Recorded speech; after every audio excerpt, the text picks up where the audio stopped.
तर शरद पवारांच्या भावनिक पत्रानंतर अजित पवारांनीही बारामतीकरांना आवाहन केलंय। भावनिक होऊन जाऊ नका, बारामतीकरांना नंतर कुणी वाली राहणार नाही असं अजित पवार म्हणाले।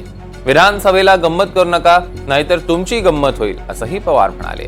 तर प्रतिभा काकींना पुळका का आलाय हे मी त्यांना विचारणार असल्याचंही अजितदादांनी स्पष्ट केलं।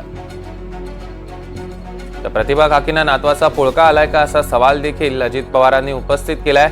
शरद पवारांनी हे भावनिक पत्र लिहिल्यानंतर अजित पवारांनी सुद्धा बारामतीकरांना आवाहन केलं, भावनिक होऊन जाऊ नका, बारामतीकरांना नंतर कोणी वाली राहणार नाही असं अजित पवार म्हणालेले आहेत।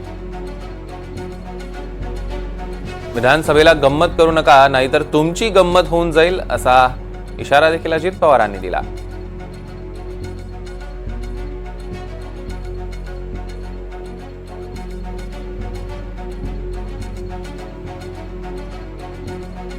आपण बघतोय की शरद पवारांनी मतदारांना पत्र लिहिलं आणि त्या पत्रानंतर अजित पवारांनी सुद्धा बारामतीकरांना आवाहन केलेलं आहे।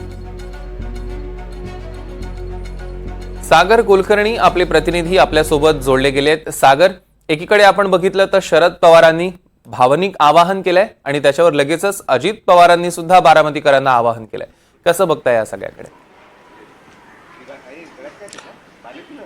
अवघे काही दिवस शेवटचे राहिलेले आहेत मतदानांच्या प्रचारासाठी आणि त्यात पूर्वी अनेक लोकप्रतिनिधी स्वतःच्या मतदारांना वेगवेगळ्या स्वरूपाचं आव्हान करताना दिसून येत आहेत। शरद पवारांच्या वतीने आज सर्वत्र आव्हान एक पत्र स्वरूपात देण्यात आलेलं आहे की ज्याच्यामध्ये महाविकास आघाडीला कशा स्वरूपामध्ये तुम्ही स्वीकारा आणि ते स्वीकारण्यासाठी नेमकी कारणं काय आहेत। महायुतीच्या वेगवेगळ्या मुद्द्यांवर सरकारच्या कारभारावर प्रश्नचिन्ह उपस्थित केल्याचं पवारांनी दिसून येतं। विशेष म्हणजे या पत्रामध्ये एक पक्ष फोडणं असेल, जातीपातीचे राजकारण करणारं असेल, अशांना हातात मशाल घेत एक तुतारी फुंका विजयाची असं स्वरूपाचं, म्हणजे तिन्ही पक्ष जे महाविकास आघाडीचे आहेत त्यांना एका वाक्यामध्ये घेत सगळे हे असं स्वरूपाचं आव्हान केलेलं आहे। विशेष म्हणजे पक्ष फोडणं हा संकेत अजित पवारांकडे जातोय, एकनाथ शिंदेंकडे जातोय। दुसरीकडे जे सध्या एक है तो सेफ आहे अशा स्वरूपाचे नारे पंतप्रधान अमित शहांसारख्या नेत्यांकडनं दिले जात आहेत, याला सुद्धा या पत्रातून उल्लेख करत टीका केलेली आहे। त्याला प्रत्युत्तर म्हणून आता अजित पवारांनी सुद्धा बारामतीकरांसाठी जो विकास केलेला आहे आणि विकासासाठी जी साथ मतदारांची मागितली आहे ती दिसून येते।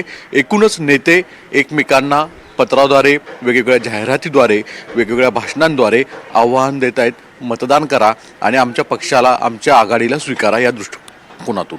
सौरभ, निश्चितच सागर, या संदर्भातले अधिकचे अपडेट्स घेऊच। तुर्तास धन्यवाद।